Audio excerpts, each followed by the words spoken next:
कैसे हैं आप सब लोग। तो आज हमने जैसे कि हमने पिछली वीडियो में देख लिया था, हम चैप्टर 2 अपना कवर कर रहे थे, डेमोग्राफी, जिसमें हमने 1-2 टॉपिक अपने कवर कर भी लिए थे। अब हम देखेंगे ड्रग मिसयूज़। पिछली वीडियो में हमने ड्रग का यूज़ देखा था कि ड्रग का यूज़ करने पर क्या इफ़ेक्ट होता है, क्या बॉडी रिएक्शन देती है। अब हम देखेंगे ड्रग मिसयूज़, जिसकी डेफिनेशन है इनकरेक्ट और improper use of medicine whether international और एक्सीडेंटल। अगर हम किसी भी ड्रग का इनकरेक्ट या इम्प्रॉपर यूज़ कर लेते हैं तो क्या होता है, वो उस मेडिसिन को वो हमें क्या होती है, इफ़ेक्ट शो करती है, वो एडवर्स इफ़ेक्ट दे देती है, साइड इफ़ेक्ट्स दे देती है। अगर हम इंटेंशनली या एक्सीडेंटली करते हैं तब की बात है ये। जैसे कि एग्ज़ाम्पल टेकर हायर डोज।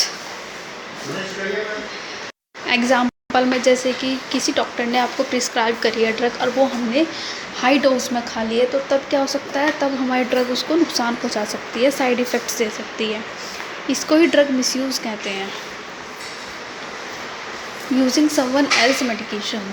दूसरा एग्ज़ाम्पल देखते हैं, अगर हमने दूसरी जो ड्रग हमें खानी चाहिए थी उसकी जगह हमें दूसरी मेडिकेशन का यूज़ कर लिया है, मेडिसिन का यूज़ कर लिया है, तब हमें दिक्कत हो सकती है, चाहे वो इंसिडेंटली हो या एक्सीडेंटली हो।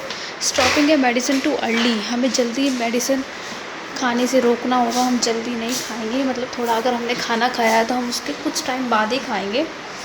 एंड यूजिंग एक्सपायर्ड और over the counter drugs inappropriately, हमें एक्सपायर्ड ड्रग्स को अवॉइड करना होगा, हमें ये चेक करके खाना चाहिए ड्रग्स या मेडिसिन कि कोई भी ड्रग एक्सपायरी ना हो। अब देखेंगे रीज़न ऑफ ड्रग मिसयूज़। क्या कारण हो सकते हैं ड्रग मिसयूज़ के, जैसे कि लैक ऑफ नॉलेज और एजुकेशन। नॉर्मल सी बात है, अगर हम पढ़े लिखे नहीं होंगे, हम एजुकेटेड नहीं होंगे, तो हमें कैसे पता लगेगा कि वो ड्रग्स हमारे लिए बेनिफिट देगी या हमें नुकसान देगी, या एक्सपायरी है या एक्सपायरी नहीं है, इसकी प्रिकॉशंस कैसे पता लगेंगे। तो एजुकेटेड होना ज़रूरी है, उसके बारे में जानना, नॉलेज रखना भी ज़रूरी है। सेल्फ़ मेडिकेशन होना भी ज़रूरी है, जैसे कि मैंने कहा कि आपको नॉलेज होना बहुत ज़रूरी है। Easy availability of OTC drugs, over the counter drugs की क्या होती है, अवेलेबल होती हैं नॉर्मली, उसके बारे में जानना आवश्यक है। इन्फ्लुएंस ऑफ एडवर्टाइजमेंट और पीयर्स, हमें जो एडवर्टाइजमेंट या पीयर्स आते हैं इनको भी क्या करना चाहिए, इन्फ्लुएंस करना चाहिए। आगे देखेंगे कॉन्सिक्वेंसेस ऑफ ड्रग मिसयूज़। क्या कॉन्सिक्वेंसेस हो सकते हैं, ये क्या हो सकते हैं। कोई भी ड्रग मिसयूज़ करते हैं तो वो साइड इफ़ेक्ट्स कॉज करेगी, टॉक्सिसिटी देगी, एंटीबायोटिक रेसिस्टेंस देगी। अपनी जो भी जिस चीज़ के लिए भी आपने ट्रीट करने के लिए वो ड्रग ली है, वो इफ़ेक्ट नहीं देगी, वो एक्शन नहीं शो करेगी। ड्रग डिपेंडेंसी गलत है, ड्रग डिपेंडेंसी नहीं होनी चाहिए ड्रग की। ट्रीटमेंट फेलर और वर्जनिंग ऑफ इलनेस।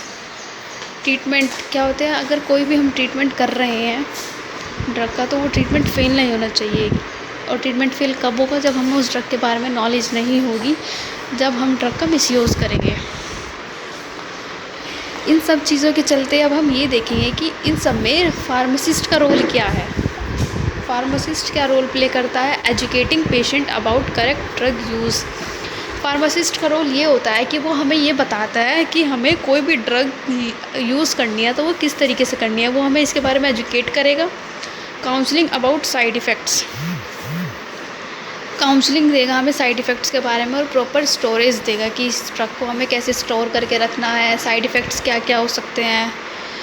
दूसरा बताएगा preventing self medication and promoting rational use of medicine, कि हमें सेल्फ मेडिकेशन में हमें क्या क्या प्रिवेंशन रखने हैं, किस तरीके से खाना है, उसको स्टोर कैसे करना है, और कितने टाइम बाद हमें ड्रग को लेना है, कितनी डोज में लेना है, और साथ ही प्रमोट करेगा रेशनल यूज़ ऑफ मेडिसिन का।